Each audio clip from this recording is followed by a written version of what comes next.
Hello everyone, I'm Wendell Jones and welcome to this edition of the program Jones and Company. On this program we examine national issues. This year the Ministry of Tourism, established in 1964, celebrated its 50th anniversary, the 50th anniversary of the Ministry of Tourism, and so our country has grown by leaps and bounds over the last 50 years. And on our program today, we are going to discuss tourism in the Bahamas and perhaps tourism investments as well in our country. Our guest on the program today is Sir Baltron Bethel, who is Senior Policy Advisor to the Prime Minister of the Bahamas. And Sir Baltron is a former Director General of the Ministry of Tourism, and he also served as the Chief Executive Officer of the Hotel Corporation of the Bahamas for some time. A very distinguished public servant in the Bahamas, and spent most of his working life, I'm sure, in the service to the Bahamian public. So Baltron, welcome to the program. Thank you. It's a pleasure to be here, Mr. Jones. Thank you so very much for being here today. I'm sure you are a reservoir of information on the tourism industry. Well, thank you. It's been my opportunity to have been involved in tourism for a number of years, and it has gone through a lot of change, and I think we're now on the verge of further changes in the industry. When did the Bahamas really become the leader in the Caribbean as far as tourism is concerned? Bahamas became the leader in tourism in the Caribbean in the late 70s, particularly in the 80s, up until about 1993. At that point, the competition began to ascend, and by the end of the century, the Bahamas had become either number 2 or number 3. We have lost ground. Well, we've lost some ground, but we've gained ground in other areas. The Bahamas has seen remarkable progress in the high-end market, as well as in the real estate aspect of tourism, with the second homes, timeshare, condominiums, and so on. In fact, there are probably as much accommodations in the second home market in the Bahamas as you would find total accommodations in many of the Caribbean countries. And this is a segment which employs a lot of people at the local level on a year-round basis, and which also plays a significant role in terms of introducing people to the country who then become major investors. The tourism industry, as envisaged by the late Sir Stafford Sands in 1964, he was chairman of the development board prior to the Ministry of Tourism coming on stream. Did the strategy change early, or did it change late in the game, in the 80s, for instance?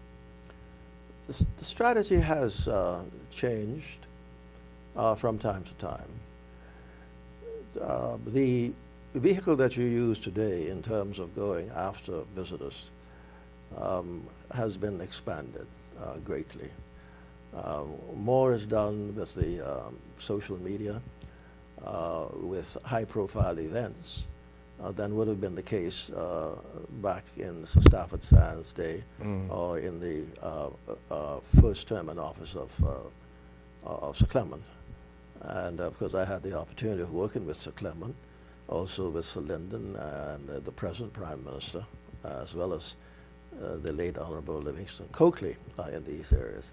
And over the years, we've seen changes as vehicles of communication have changed. The internet has been a wonderful thing in terms of reaching people and your target audiences. So the change became more pronounced in the 80s and in the 90s and onwards.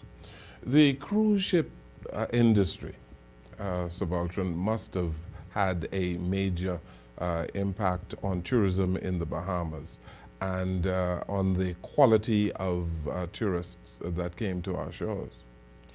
Yes.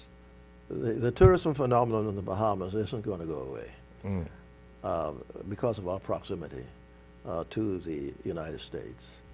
The main exit ports for tourists are in the southeastern United States, particularly in the Fort Lauderdale, Miami, Cape Canaveral area.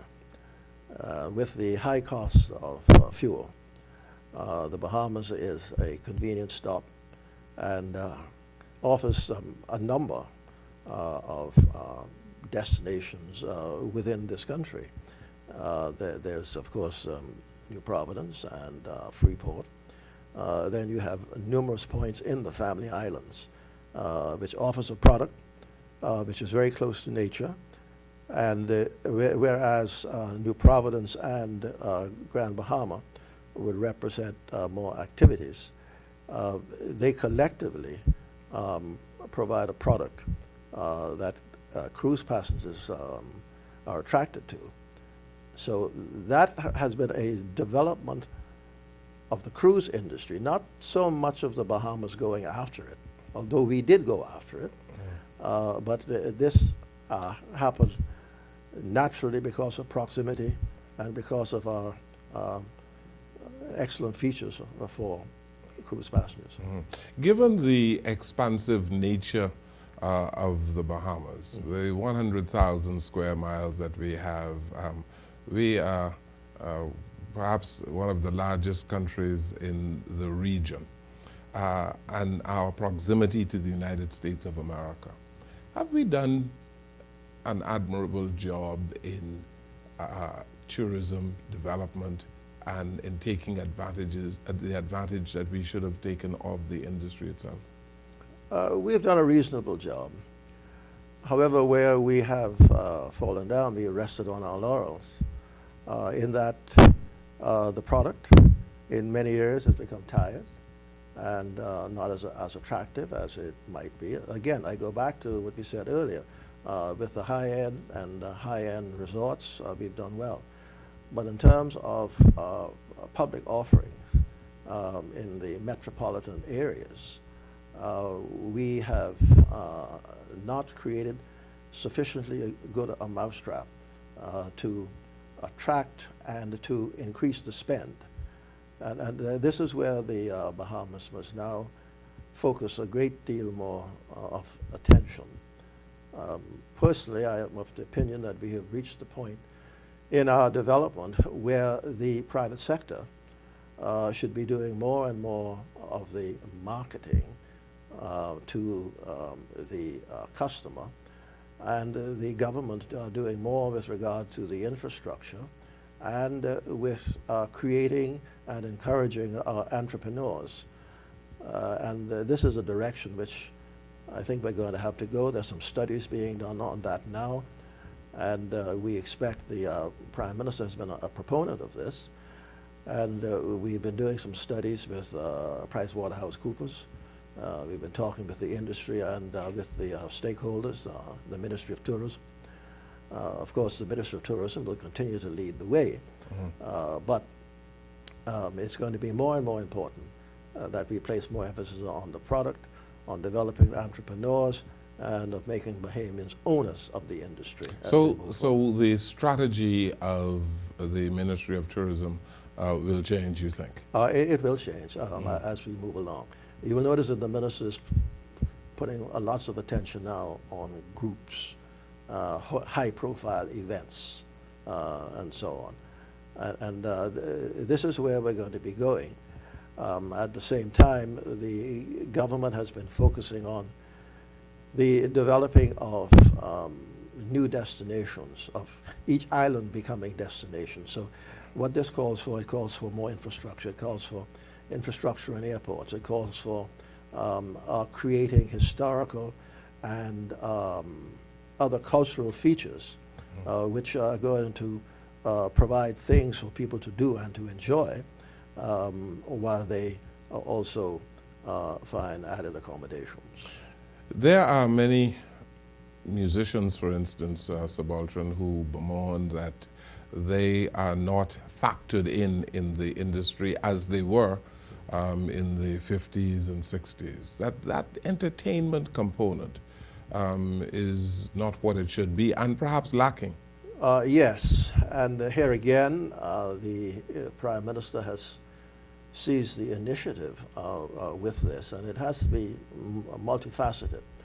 And one feature to get more involvement of Bahamian entertainers is the proposed carnival, which will come on stream next year, May of next year. And what this will do is it's not only going to attract top name entertainers, but large numbers of people who will want to come and to enjoy the experience of Junkanoo in a carnival-like atmosphere, where costumes are available, and where we can offer so much more of our culture. Now, that's a major event, and it's going to involve a whole lot of merchandising as it moves along. That's a high-profile event, and there are other such events which will follow, and these events will not only take place in Nassau, but also in Grand Bahama and in other islands of the Bahamas.